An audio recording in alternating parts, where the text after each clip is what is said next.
Eine gemeinsame Geschichte, die hat als ganz erst 2022 Region Abwanderung, Entwicklung von der Stahlindustrie.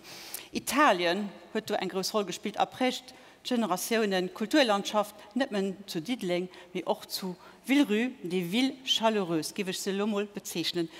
Der Bürgermeister von Villeruy, der Pierre-Eric Spizak, zusammen mit John Rasch, der Kulturchef von Diedling, der Kulturchef, also nicht falsch verstehen, und Stéphanie Lucy von Villeruy erzählen uns, wie eigentlich die gemeinsame Geschichte ihre Projekt Stempel abgedrückt wird. John, den Chef von der Kultur zu Diedling, und die Rele Süd.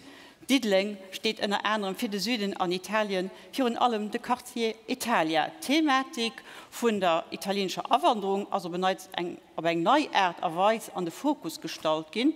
Los Italia, Retour de Babel, Themen rund um Migration bleiben, surtout am Kader von einer europäischen Kulturhauptstadt, immens wichtig.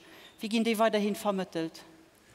Ich meine, die Geschichte hat gewissen, die von der Kulturhauptstadt zu Lützeburg, dass Diedling sich mit der Thematik immens befasst wird. Wir haben 1995 den Centre de Documentation sur les Migrations Humaines abgemäht.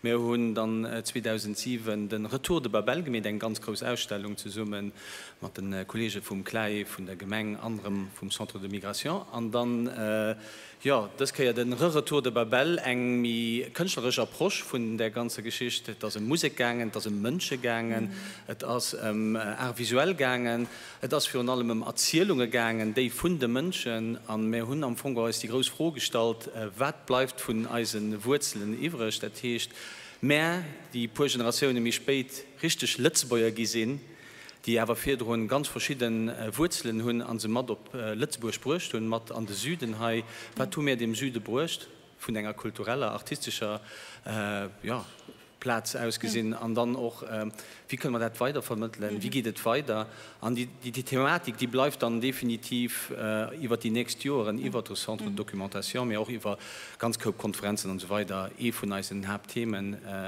auch an der kulturellen Arbeit. La France est également étroitement liée à l'Italie. Le Festival du film italien de Villeruy est le plus grand de France. Et il a commencé cette année par un temps fort très spécial, le concert d'ouverture par l'Orchestre Philharmonique du Luxembourg. Pierrick, en quoi le festival de cette année était-il différent des dernières éditions? Bien, déjà, bonsoir à toutes et à tous. Alors, pourquoi le festival était différent? Tout d'abord, c'était la première année pleine, on va dire en année normale, depuis la période Covid, parce qu'en 2020, le festival a dû s'arrêter pour cause de couvre-feu et deuxième confinement. Et l'année dernière, nous étions encore dans les restrictions en termes de jauge et en termes de passe sanitaire. Donc on est reparti sur une année pleine pour cette année.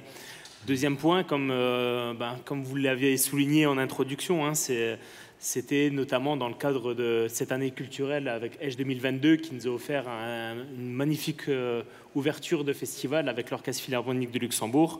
Et puis c'était aussi notamment la première année du festival dans le nouveau pôle culturel qu'il y a sur notre territoire, c'est à savoir l'Arche, qui est un lieu qui va mettre vraiment en avant le territoire, pas seulement la ville de Villeruy, parce que c'est un projet intercommunal, mais vraiment l'ensemble du territoire qui fera grandir notamment l'ensemble des projets culturels.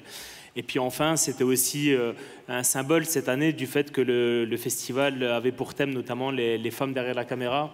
Et le festival de Villeruy n'est pas seulement un festival de cinéma, mais c'est aussi un festival qui est engagé, qui d'ailleurs, pour la petite histoire, avait été notamment... le festival a été créé pour rendre hommage justement à toute cette immigration italienne, donc c'est pour ça que c'est toujours des moments forts, c'est un festival engagé, et qui plus est cette année pour le thème, en référence notamment aux femmes qui luttent contre le patriarcat, et notamment en Iran, et donc c'est pour ça que c'était important cette année. Très bien, merci. Le cinéma et la musique vont de pair, comme Dudelange et les festivals de musique. John, l'un des grands moments forts dans le cadre d'Esch 2022 a été Usina 22. Vous avez beaucoup d'expérience dans le monde musical. Alors, dites-nous en quoi cette année s'est distinguée des autres années et quel sera l'héritage de demain? Comme tous mes collègues, dans toutes les villes, dans toutes les communes qui ont participé, c'était déjà tout d'abord un énorme effort pour tout le monde. Faire un festival en plus, c'était faire toutes ces manifestations en plus. Mais Usina était pour nous l'occasion de créer un festival totalement nouveau, unique, comme on l'a jamais vu au Luxembourg. Et en fait, on a fait un festival collaboratif ensemble avec l'Atelier et de Goedevelen. On a mis toute l'expérience de 3 énormes festivals, la Fête de la musique, le Rockefield et le Food for Your Senses ensemble. Et on a invité nos amis des autres communes, des autres maisons culturelles, des autres collectifs à venir curater notre festival. Donc ce n'était pas seulement les Kings of Leon, mais c'était tous ces acteurs que j'aimerais citer, comme la Schwungfabrik, la Kulturfabrik, Altstadthaus, Rotonde, Rocklab, de Label, Itinerantes, Lagerkultur, des collectifs, Dudelange on Wheels, École régionale de musique de Dudelange, Colonne Action, le festival et le lycée des arts et métiers. Et ensemble, on a créé un festival et c'était ça qui était énorme. C'était ce très beau échange. Et en fait, quand on nous a demandé quel est votre meilleur souvenir, ben, c'était la collaboration entre tous ces acteurs. Il n'y avait pas de jalousie, il y avait un but commun. Et on a eu tellement de plaisir, on a eu tellement de passion à le faire qu'on va le rééditer en 23. Bien. Excellent. Très bien.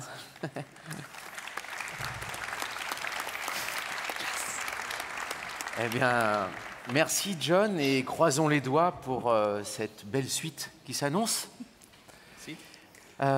Stéphanie, vous avez également réuni de nombreux spectateurs autour de la musique et de la danse lors du bal pop à Villerue. Et comme le républicain Lorrain l'a écrit, les générations se sont fédérées. Comment l'expérience bal pop a-t-elle marqué cette année et va-t-elle continuer à le faire?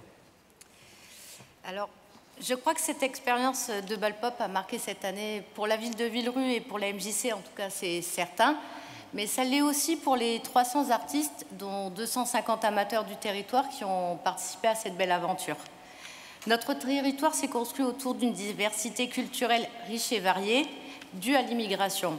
Je pense que bal pop a su mettre en valeur cet héritage en rassemblant des musiciens, danseurs et comédiens amateurs issus d'horizons différents autour d'un projet artistique convivial, festif et populaire qui a rassemblé plus de 4500 spectateurs. Alors bien sûr, nous allons continuer notre mission d'éducation populaire en proposant des projets culturels et artistiques, toujours avec nos mêmes valeurs, permettre l'accès à la culture pour tous, favoriser l'accès aux pratiques artistiques variées, favoriser la mixité sociale, les relations intergénérationnelles et interculturelles. Pour 2024, année des Jeux Olympiques de Paris, nous travaillons déjà sur un projet associant culture et sport autour de valeurs communes comme le collectif, l'inclusion et le respect. Je pense que l'expérience bal pop et plus largement Edge 2022 a confirmé que notre territoire possède un terreau fertile en matière de culture et nous sommes convaincus que c'est la même chose au niveau du sport. Donc nous avons hâte de démarrer cette expérimentation inédite pour nous autour du sport et de la culture. Bien, merci. Merci à tous. Merci pour votre participation. Merci.